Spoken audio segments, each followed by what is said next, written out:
بسم اللہ الرحمن الرحیم۔ پیارے ناظرین محترم، السلام علیکم۔ آج کا ہمارا واقعہ ہے فرعون کا عبرتناک انجام۔ فرعون کا آج سے 3000 سال قبل جب مصر میں فرعون نے بنی اسرائیل پر ظلم و ستم ڈھائے اور انہیں اپنا غلام بنا لیا، تب موسیٰ علیہ السلام کو اللہ تعالیٰ نے حکم دیا کہ اب وقت آ گیا ہے کہ تم بنی اسرائیل کو مصر سے نکال کر باپ دادا کی زمین کی طرف لے جاؤ۔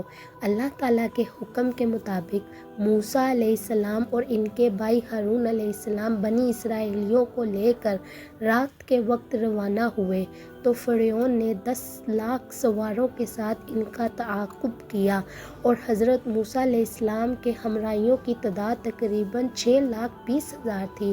پس حضرت موسیٰ علیہ السلام ان کو لے کر پانی کے کنارے پہنچے۔ جب پلٹ کر دیکھا تو فرعون کے گھوڑوں کا غبار نظر آیا۔ بنی اسرائیل حضرت موسیٰ علیہ السلام سے کہنے لگے کہ اے موسیٰ، تیرے آنے سے پہلے بھی ہم مصائب میں مبتلا رہے اور تیرے آ جانے کے بعد بھی معاملہ وہی ہے، سامنے پانی ہے اور پیچھے فرعون ہے۔ حضرت موسیٰ علیہ السلام نے ان سے کہا کہ مجھے امید ہے کہ خدا تمہارے دشمن کو ہلاک کر دے گا اور تم کو زمین کی حکومت عطا کرے گا۔ حضرت یوشع بن نون نے عرض کیا کہ اب کیا حکم ہے؟ تو حضرت موسیٰ علیہ السلام نے فرمایا کہ مجھے حکم ہوا ہے کہ پانی پر عصا ماروں، اور خدا نے دریا کو وحی کی تھی کہ وہ موسیٰ علیہ السلام کے عصا مارنے سے اس کی اطاعت کرے۔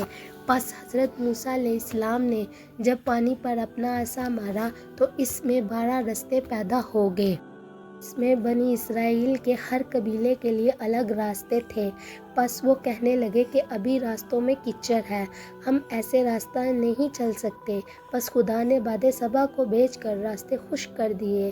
جب داخل ہوئے تو کہنے لگے کہ ہم ایک دوسرے کو دیکھ نہیں سکتے، نہ معلوم کہ دوسروں کا حال کیا ہوگا۔ تو حضرت موسیٰ علیہ السلام نے اللہ تعالیٰ سے ان کے حالات کی شکایت کی۔ پس وحی نازل ہوئی کہ اپنے عصا سے دائیں بائیں اشارہ کرو۔ چنانچہ حضرت موسیٰ علیہ السلام نے ویسا ہی کیا تو پانی کی دیواروں میں ہر 2 طرف سے دروازے پیدا ہو گئے کہ وہ ایک دوسرے کو دیکھ سکتے تھے۔ جب فرعون ساحل پر آ پہنچا تو اس کا گھوڑا پانی میں داخل ہونے سے گھبرایا۔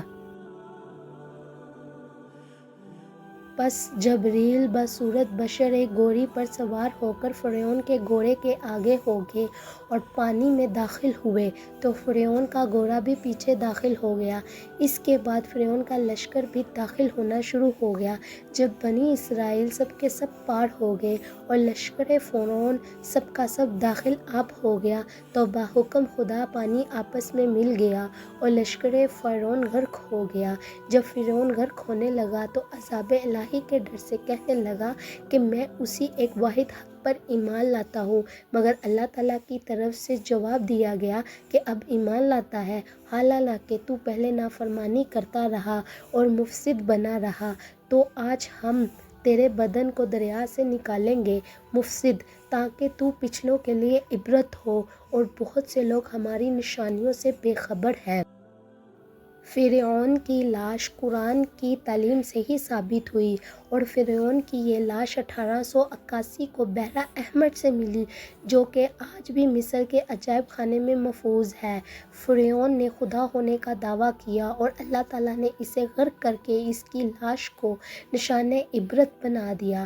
فرعون کی لاش کی لمبائی 202 سینٹی میٹر ہے۔ فرعون کی لاش 1235 قبل مسیح میں سمندر میں ڈوبی ہوئی تھی۔ 3116 سال سمندر میں پڑے رہنے کے باوجود یہ گلنے سڑنے سے محفوظ رہی۔ یہ واقعہ اس بات کا ثبوت ہے کہ قرآن مجید ایک الہامی کتاب ہے۔ سبحان اللہ۔ تو پیارے ناظرین محترم، یہ تھا ہمارا آج کا واقعہ۔ اللہ پاک ہم کو دین اور ایمان پر عمل کرنے کی توفیق عطا فرمائے۔ آمین ثم آمین۔ تو پیارے ناظرین محترم، آپ ہمارے چینل کو لائک، سبسکرائب اور شیئر کر دیں تاکہ آپ کو ہماری ہر آنے والی ویڈیو کا نوٹیفیکیشن مل جائے۔ شکریہ۔